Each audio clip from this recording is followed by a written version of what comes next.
Olá, seja bem-vindo ao FIB Notícias. O AME, Ambulatório Médico de Especialidades, abre aos sábados a partir desse mês. E mais, você está preparado? O horário de verão começa em poucos dias. Endurbe se compromete a reduzir cargos comissionados. FIB recebe o 4º encontro de agronomia. Ilustradora utiliza tecnologia para criar obras. A partir desse mês, o Ambulatório Médico de Especialidades, o AME aqui de Bauru, vai funcionar também aos sábados. O AME é uma unidade de saúde administrada pelo governo estadual e que oferece consultas médicas e exames para a população. Mas o serviço prestado pelo AME é diferente daqueles oferecidos pelos postos de saúde e prontos socorros. O AME ele não é um pronto atendimento, ele atende consultas médicas de especialidades eletivas, então os pacientes são agendados previamente, né? Diferente de um pronto atendimento que tem portas abertas, o paciente pode chegar sem ser agendado. O AME de Bauru foi inaugurado em janeiro de 2010 e hoje faz cerca de 8.000 consultas por mês, em diferentes especialidades. O que mais assim, tem demanda, né, para o atendimento é oftalmologia, ortopedia, otorrinolaringologia, dermatologia, neurologia. Bom, temos 21, como eu te falei, né, tem urologia, reumato, endócrino, pneumo, né, cardiologia. Alguns exames que tem aqui, que a rede tem um pouco de dificuldade em fazer. Temos coisas simples aqui também, exames mais simples, como raio-x, eletrocardiograma. Mas tem outros exames mais sofisticados, né, como a prova de esforço, ecocardiograma, urodinâmica, eletroneurofisiologia.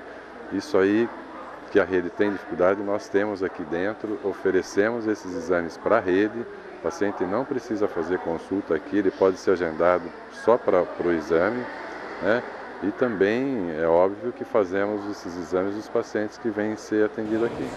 O AME atende pacientes encaminhados pelos postos de saúde do município. Então ele tem que se dirigir a uma unidade básica de saúde, a um posto de saúde, e lá no posto é que tem a agenda do AME e eles é que marcam aqui caso seja necessário, em função da especialidade que ele precisar. A partir desse mês, o AME de Bauru vai estar aberto para o atendimento à população também aos sábados, das 8 da manhã às 3 da tarde. Na nossa região existe uma demanda maior do que a capacidade operacional desse ambulatório, né? Tem algumas regiões que o ambulatório dá conta do atendimento da demanda nos dias de semana. Nós já trabalhamos aqui 12 horas por dia durante a semana e assim existe uma demanda reprimida, ou seja, pacientes esperando por um tempo um pouco mais prolongado por atendimento ou para fazer exame. Por isso a decisão de abrir aos sábados. Com isso a gente vai conseguir oferecer 500 consultas a mais. Na verdade, estamos abrindo só mais 2 sábados, porque nós já havíamos percebido a necessidade e já estávamos abrindo 2 sábados por mês. Agora vamos abrir todos os sábados, né? O Ambulatório Médico de Especialidades fica ao lado do Pronto Socorro Central, na Rua Rubens Arruda, quadra 7. No último dia 26 de setembro, a Endurbe, Empresa Municipal de Desenvolvimento Urbano e Rural de Bauru, assinou o termo de ajustamento de conduta, no qual se compromete a reduzir os cargos comissionados de livre nomeação, ou seja, cargos de confiança, em que uma pessoa é indicada para ocupar uma função sem precisar prestar um concurso público. A Endurbe tem cerca de 795 funcionários e uma lei permite que até 82 cargos possam ser de livre nomeação. A empresa tem hoje 35 funcionários que ocupam esses cargos comissionados. Após denúncias, em agosto o Ministério Público instaurou o inquérito civil para investigar o excesso de cargos de livre nomeação na empresa municipal. Houve notícias da própria cidade, a Promotoria de Justiça, no sentido de que na Endurbe havia um número exagerado de cargos em comissão. E, efetivamente, essa situação, ela enseja nulidades, irregularidades administrativas, e nós quisemos investigar, quisemos apurar isso. No último dia 26, a Endurbe assinou o termo de ajustamento de conduta, que determina que a empresa municipal tenha até 23 cargos de confiança. O Ministério Público, no primeiro momento, ele queria um acordo entre as partes, entre Endurbe, sindicato, prefeitura, Câmara Municipal, para que chegasse num consenso o que poderia ser feito na Endurbe para a redução dos cargos em comissão. E foram várias discussões, foram 2 reuniões preliminares no Ministério Público e depois reuniões aqui na Endurbe com o sindicato e depois a terceira finalizando. Então o que ele queria? Buscar uma solução em conjunto que chegasse num número razoável de quantidade de cargos em comissão na empresa. E eu acredito que a gente conseguiu, depois de várias conversas e acordos e ajustes, chegar num número que atenda à necessidade hoje da empresa.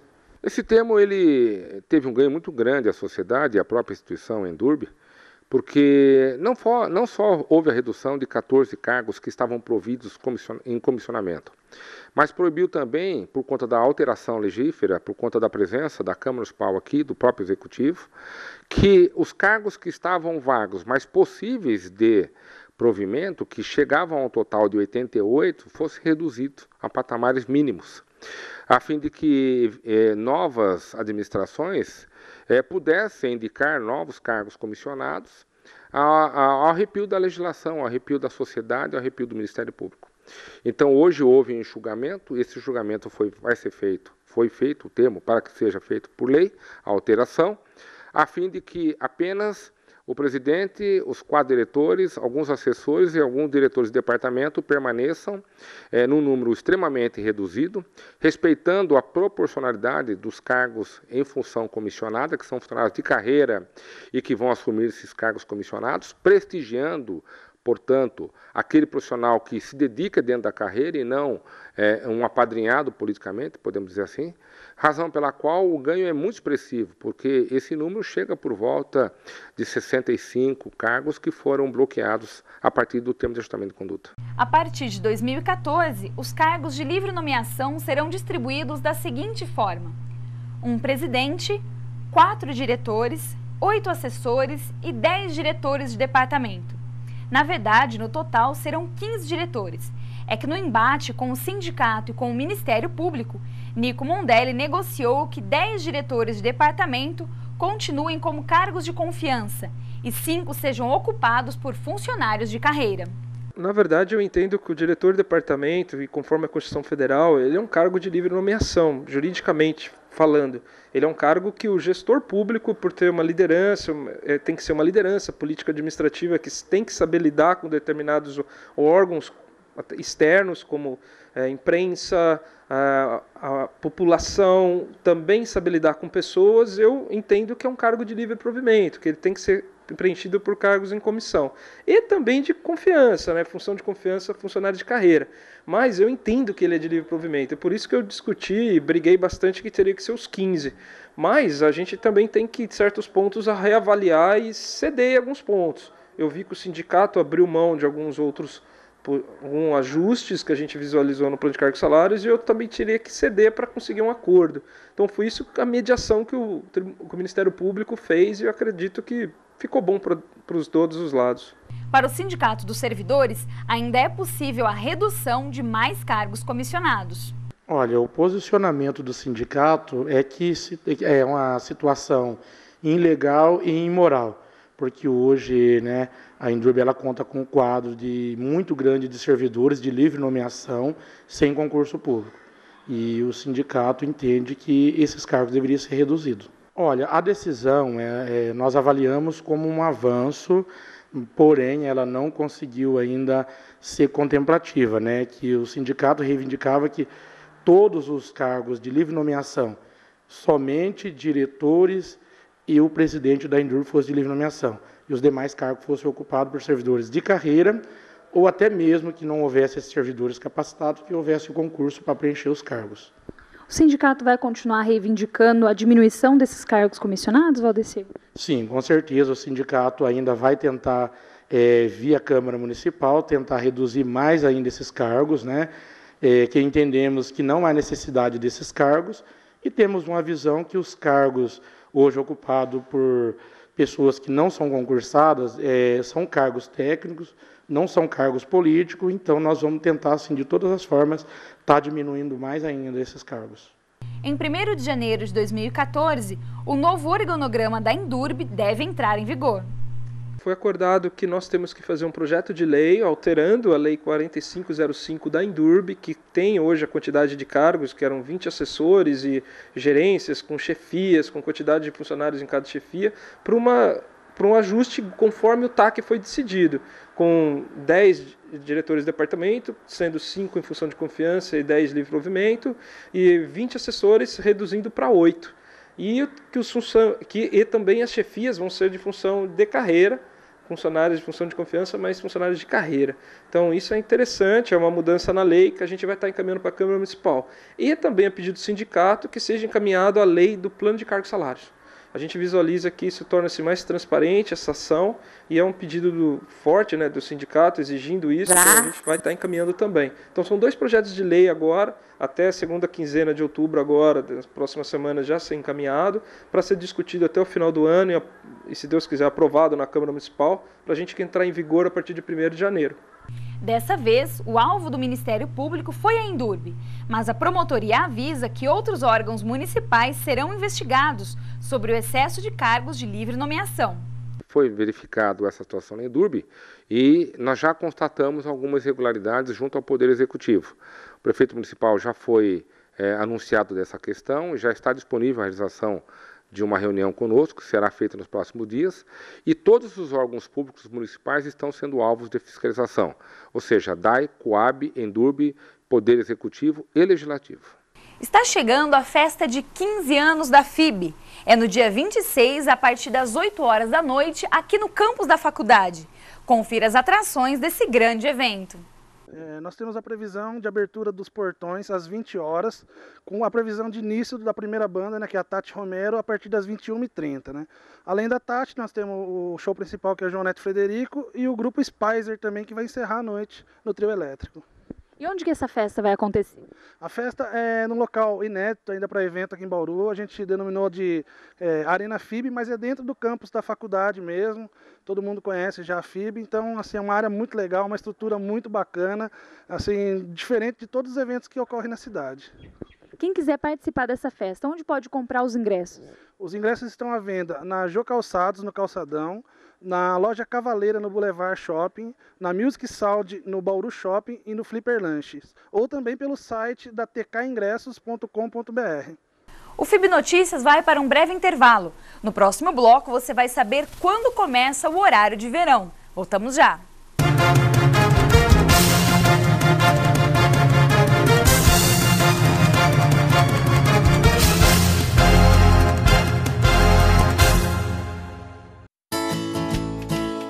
Sabe, tem que pesquisar muito antes de tomar uma decisão, pois não é qualquer coisa, né? É futuro, carreira.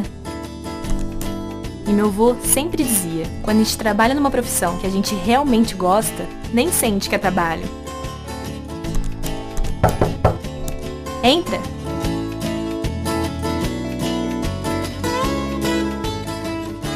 E aí, decidiu? Muito. Eu vou fazer na FIB.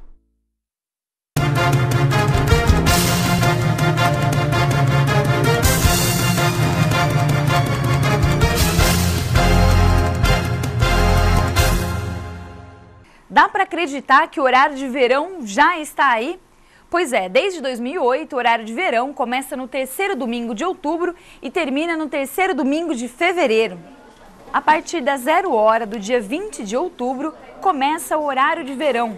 Nesse dia os relógios devem ser adiantados em 1 hora. O horário de verão não é uma coisa nova para começo de conversa. Ele tem já os seus mais de 200 anos. Ele começou lá atrás, foi uma ideia original do Benjamin Franklin. Aquele que aparece lá na nota de $100, né? Então, qual é aquela ideia do Benjamin Franklin? Era economizar, olha só, cera de vela, lá no século XVIII, né? Evidentemente, ele não conseguiu convencer muito o pessoal daquela época dos Estados Unidos. A ideia só foi ser aplicada aí na Alemanha, lá na Primeira Guerra Mundial, e no Brasil na década de 30. Qual que é a ideia do horário de verão? Muito simples, aproveitar um fenômeno natural, que são os dias mais prolongados durante uma certa época do ano, né?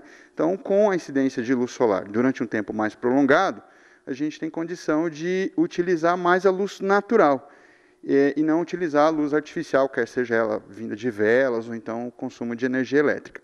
O horário de verão foi instituído no Brasil pela primeira vez em 1931. E esse ano, todos os estados da região Sul, Sudeste e Centro-Oeste vão aderir ao novo horário. Muitas pessoas têm facilidade em se adaptar, em criar uma nova rotina. Para outras, essa não é uma tarefa muito fácil. Eu detesto, não gosto, eu odeio. Acho que o que Deus deixou, né? O que Deus deixou é o que é o certo, né? Ficar inventando esse negócio de horário de verão, né? Mudar toda a situação, né? E a senhora nota alguma economia de energia? Nada, nada, mesma coisa. Para mim, não. Sou sozinha, não muda nada, né? Fica meio desregularizado, né? Porque a gente está acostumado com o horário e vem, muda, então a gente fica perdido com esse horário, porque muda em tudo. Fica desregularizado o sono, né? Alimentação também, que a gente está acostumado com o horário, aí muda o horário, tem que jantar mais cedo. Às vezes não janta porque o organismo já está pedindo, quer dizer, não está sentindo fome, né? E aí a gente fica totalmente perdida. Assim, economia em luz não vejo que tem. E na hora de acordar as crianças, como que é? Tem que acordar porque não consegue no horário, enfim, fica de perna pro ar. Não é bom, para mim eu não gosto. 10 estados brasileiros, mais o Distrito Federal, vão conviver com o horário de verão por 119 dias. As estações do ano não são definidas pela distância que a gente tem do Sol. Então, nos livros didáticos, a gente tem uma órbita praticamente elíptica, aí parece que a Terra está bem próxima do Sol num determinado momento do ano, e aí mais distante no outro determinado momento do ano. E não é bem assim. O que importa mesmo é a inclinação que ela tem, né? Para a gente ter uma ideia disso daí, basta a gente colocar a mão na frente de uma lâmpada incandescente. A gente coloca a mão assim, você mesmo pode fazer isso. Você coloca a mão assim, o que você vai perceber? Dependendo da sua inclinação que você tem com a mão, você vai ter uma sensação térmica diferente aqui na palma da sua mão, né? Bom, mesma coisa acontece com a superfície da Terra. Então, como a Terra ela gira, ela orbita com uma certa inclinação, né, tem momentos em que essa parte aqui está mais próxima do Sol. E adivinha que parte é essa aqui? É a nossa parte que está aqui, o Brasil. Região mais sul, sudeste e centro-oeste. Então, essa é a maior razão. De acordo com o Ministério de Minas e Energia, o principal objetivo do horário de verão é o melhor aproveitamento da luz natural em relação à artificial. Quando adiantamos o relógio em 1 hora, a concentração de consumo de energia elétrica entre as 6 da tarde e as 8 da noite diminui. A gente tem que entender que hoje, com a matriz energética do Brasil é praticamente fundamentada na hidrelétrica ou então a geração de energia elétrica decorre de algum recurso natural, qualquer economia é significativa, até para o impacto ambiental e economicamente, né? Então, eu acredito que mesmo que isso acontecesse 1% de economia, já seria economicamente significativo, né?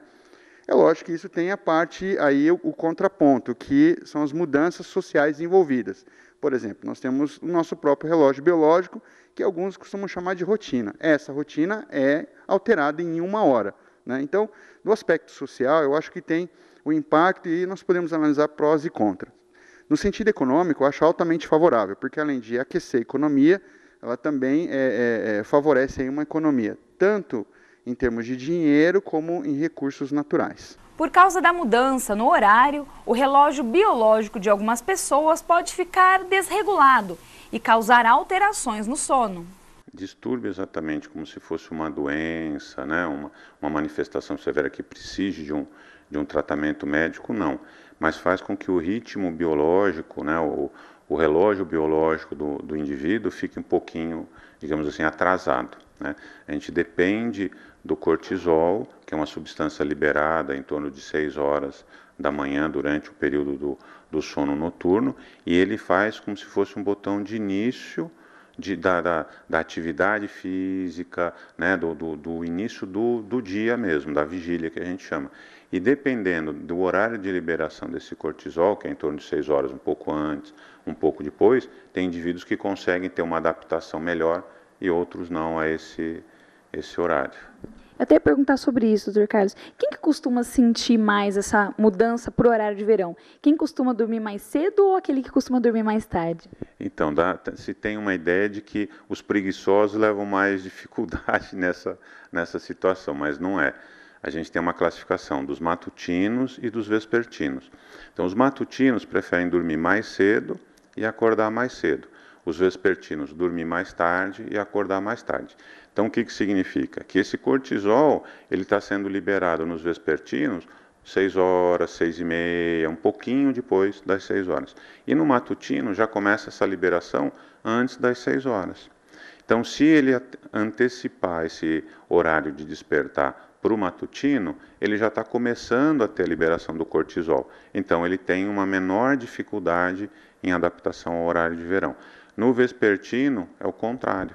Ele precisa de um pouquinho mais de tempo de sono para que esse cortisol comece a ser liberado no sangue. E se ele tem que acordar mais cedo, ele tem que despertar sem essa substância que é o iniciador de todo o quadro da vigília. Então, o vespertino ele vai sentir um pouco mais. São os indivíduos que, se começar a perguntar na rua, não, eu não aguento horário de verão, é chato, é cansativo. Tem outros que você pergunta, não, nossa, horário de verão, que delícia.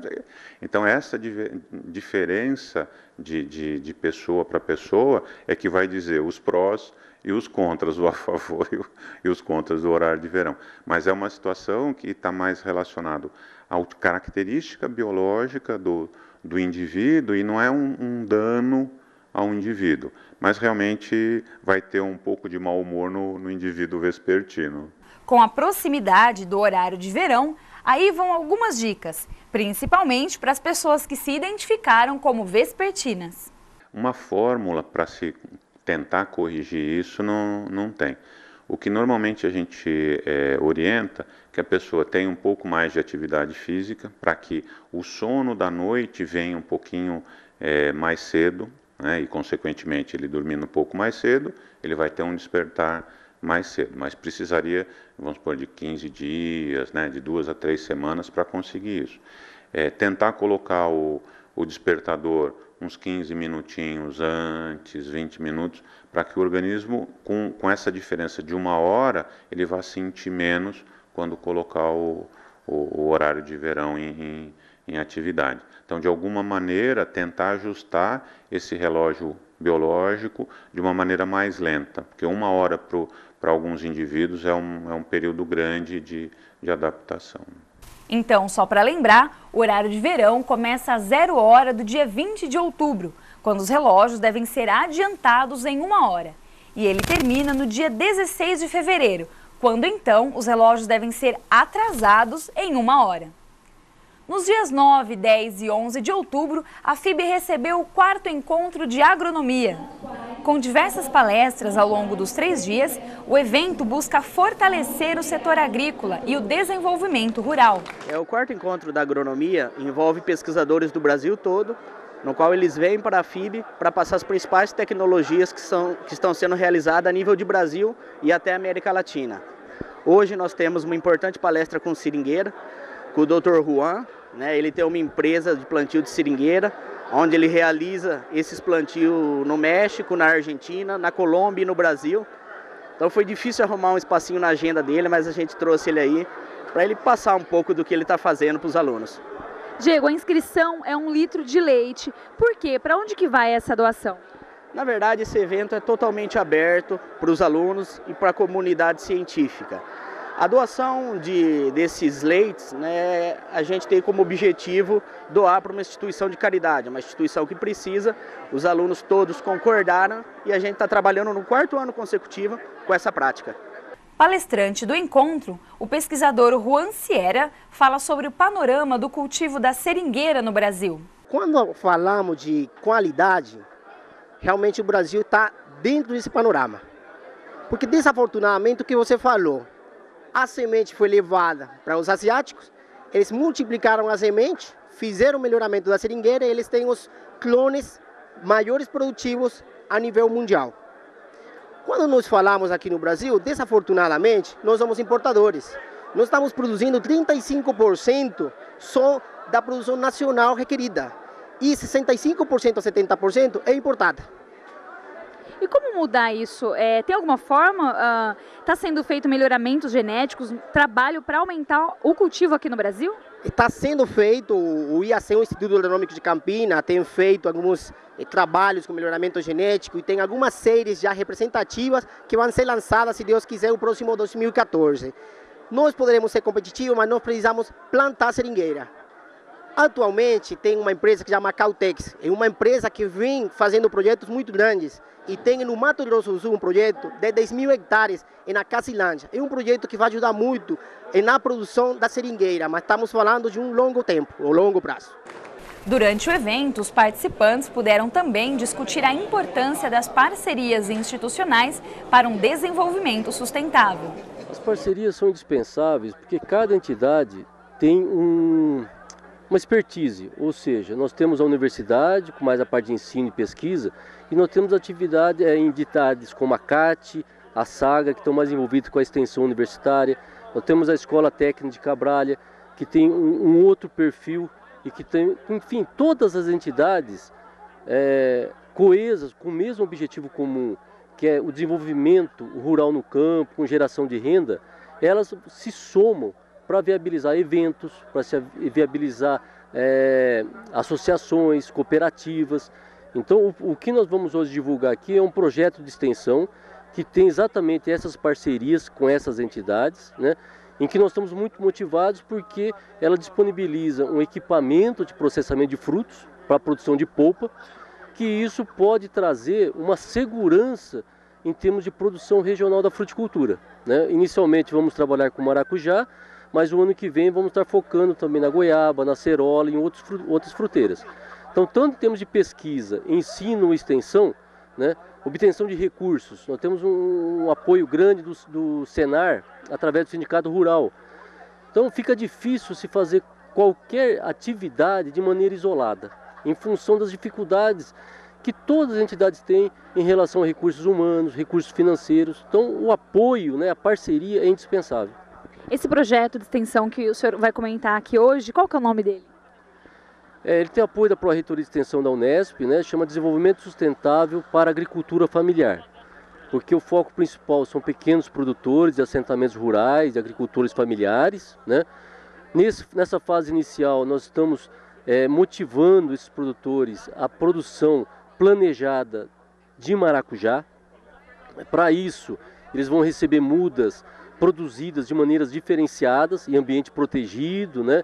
Estão recebendo toda a orientação técnica, a fim de que no próximo ano, pós-plantio, a produção desses agricultores familiares possa dar sustentação para o funcionamento desse laboratório de frutas, que tem uma capacidade de produção, de beneficiamento de 500 kg por hora. Então nós precisamos, o nosso problema hoje, por incrível que pareça, é não ter produção de maneira contínua para dar sustentabilidade à unidade de processamento de frutos. E a nossa dica cultural de hoje fica por conta da exposição Ilustração Digital por Aline Uman. Aline é ex-aluna da FIB. Formada em Publicidade e Propaganda, ela divide seu tempo como analista de marketing e ilustradora. As 30 obras em exposição no Espaço Cultural Leônidas Simonetti foram criadas pela Aline de forma digital. Bom, a ilustração digital, eu acredito, na minha opinião, que ela ofereça ferramentas para deixar o desenho assim com mais vivacidade nas cores, né, jogo de sombra, de luz, tudo mais. Não que no lápis, no papel, isso não aconteça, mas para mim, pelo menos, eu tenho mais facilidade com a ilustração digital, eu acho que dá um efeito mais legal do que na mão. Eu prefiro desenhar digitalmente do que na mão. Bom, eu utilizo o software Photoshop, né? E eu tenho duas mesas digitalizadoras atualmente. Eu tenho a Bambu, o Wacom Bambu, e eu tenho a Wacom Intuos 5, que é um dos lançamentos agora da Wacom, que eu comprei para fazer trabalhos mais profissionais. Você, como ilustradora, queria que você falasse um pouquinho o que você gosta então de desenhar, qual que é o tema que envolve a sua arte? Bom, eu gosto bastante de desenhar pessoas famosas, né? Tanto é que essa exposição ela tem várias celebridades, mas assim, o que eu mais gosto de desenhar é relacionado ao tema de super-heróis, né? Então, quando eu comecei a desenhar, a fazer ilustração digital, foi na época que lançou Os Vingadores no cinema, né? E o filme do Batman também. Então, assim, eu fiquei apaixonada e eu comecei a pegar firme em cima dos desenhos com esse tema. E é realmente o que eu gosto mais de desenhar, assim, está relacionado a isso. A exposição Ilustração Digital por Aline Ullmann pode ser visitada até o dia 31 de outubro, no Espaço Cultural Leônidas Simonetti, na 94 FM. A rádio fica na rua Marcos Augusto Genovez Serra, 335, próxima ao Bauru Shopping. A entrada é de graça. E assim encerramos essa edição. Escreva para nós, nos dê a sua sugestão de pauta. Envie um e-mail para fibnoticias@fibbauru.br. FIB Notícias, um telejornal a serviço do cidadão.